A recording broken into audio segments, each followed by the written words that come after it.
Man, let me tell you, there ain't nothing quite like the vibe of a real-deal backyard American barbecue. It's Monday, June 9th, 2025, and the sun is beaming down, just begging us to fire up the grill. The air's already thick with the sweet smell of charcoal and hickory wood, a righteous perfume that screams good times are coming. My buddies are kicking back in their lawn chairs, the coolers are packed to the gills with frosty beverages, and the tunes are cranked up. This ain't no fancy-pants dinner party, my friend. This is a full-throttle, pedal-to-the-metal celebration of food, fire, and freedom.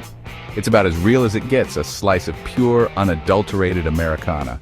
This is my happy place, the real-deal kitchen where the magic happens. Forget about stainless steel and granite countertops. We're talking about a trusty old grill that's seen more action than a monster truck rally. It's got character, you know? Every little scorch mark and grease stain tells a story of a righteous meal gone by. The sound of laughter is echoing through the yard, mixing with the classic rock on the radio.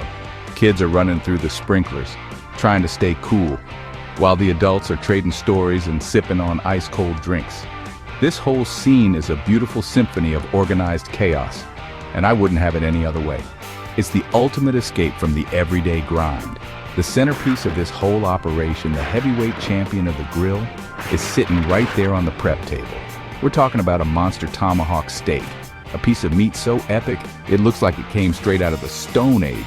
That long bone sticking out is like a handle, a built-in invitation to grab hold and get down to business. This ain't your average, run-of-the-mill grocery store steak. Oh no. This is a statement.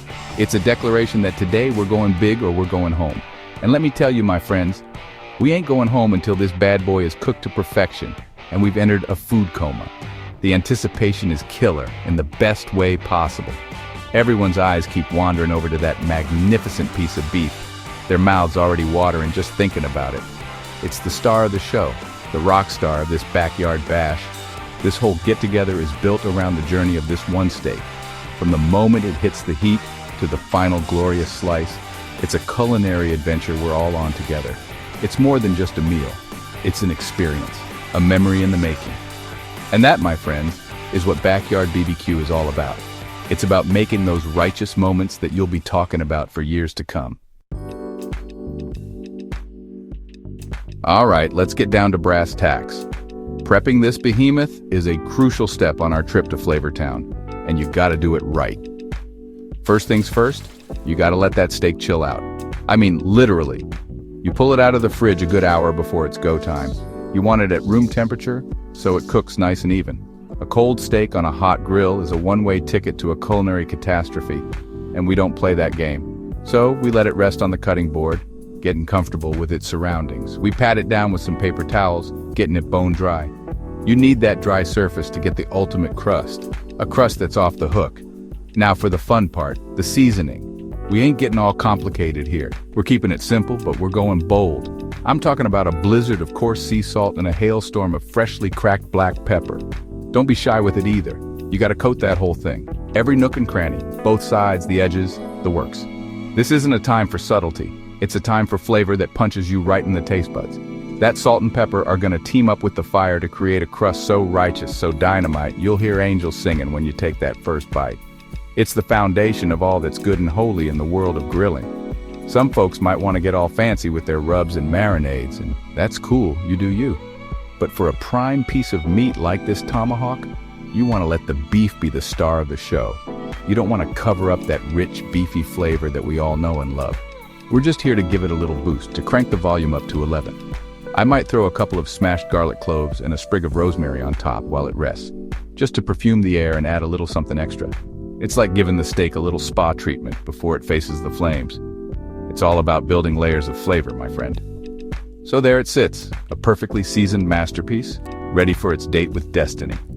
The grill is getting hotter than a $2 pistol, the charcoal glowing like a dragon's eye. The stage is set.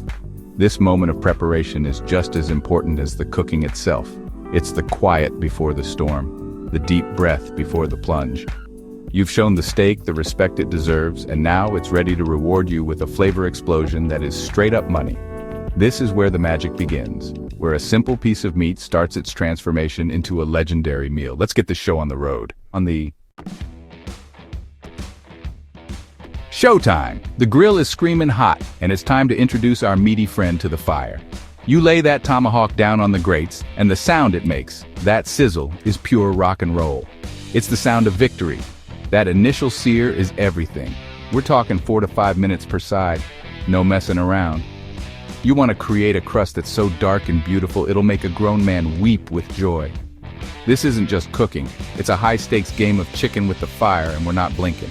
That intense, direct heat is what locks in all the juices and creates that bomb.com crust we're all dreaming about.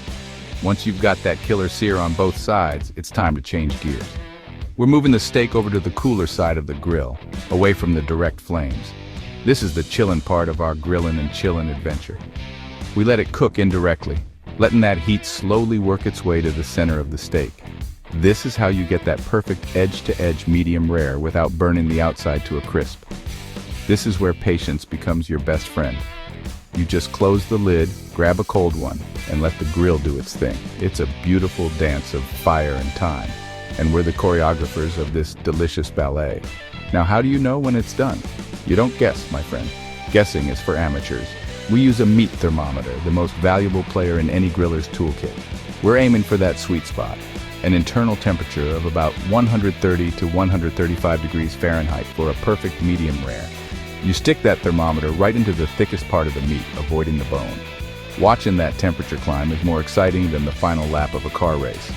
Every degree brings you closer to steak nirvana. This little gadget is the difference between a legendary meal and a major bummer. It's your compass on the high seas of barbecue.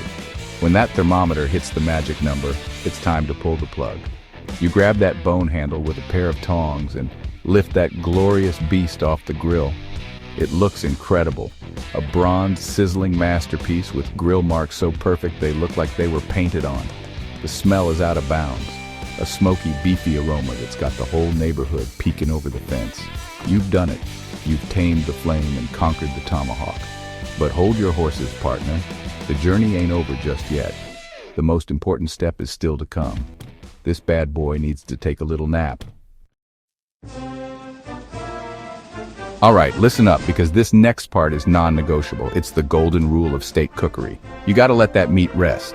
I know, it's torture. It's sitting right there on the cutting board, looking and smelling like $1,000,000. And all you want to do is dive in head first. But you gotta resist. Let it rest for a good 10, maybe 15 minutes.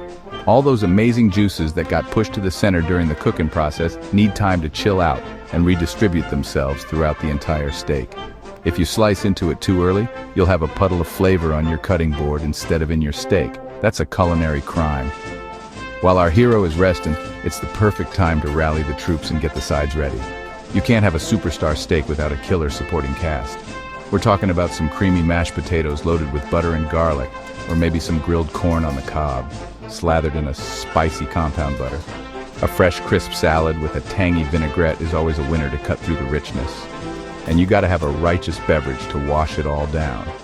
A big, bold red wine or an ice-cold American lager is the perfect partner for this rich, beefy flavor. It's all about creating the ultimate plate of righteous grub. The wait is finally over. It's time for the moment of truth. You take your sharpest knife and slice that meat right off the bone. Then you slice it against the grain into thick, juicy strips. The inside is a perfect, beautiful pink, a testament to your grilling prowess. The juice is staying right where it belongs inside the meat, making every single slice glisten under the sun. You fan it out on a big wooden board for everyone to see. It's a work of art, a meaty mosaic of flavor. The crowd goes wild. This is the payoff, the grand finale of our barbecue saga. This is what it's all about, sharing this meal with your friends and family, seeing the looks on their faces as they take that first bite. That's the real prize. It's more than just food. It's a shared experience, a moment of pure joy and satisfaction. It's the sound of forks and knives clanking, the oohs and ahs of pure delight. This is why we do it. This is the soul of a backyard barbecue. From the first spark of the grill to the last delicious bite, it's a journey that's holy moly, off the hook, and absolutely positively 100% worth it. Now, who's ready for a trip to Flavortown? Dig in!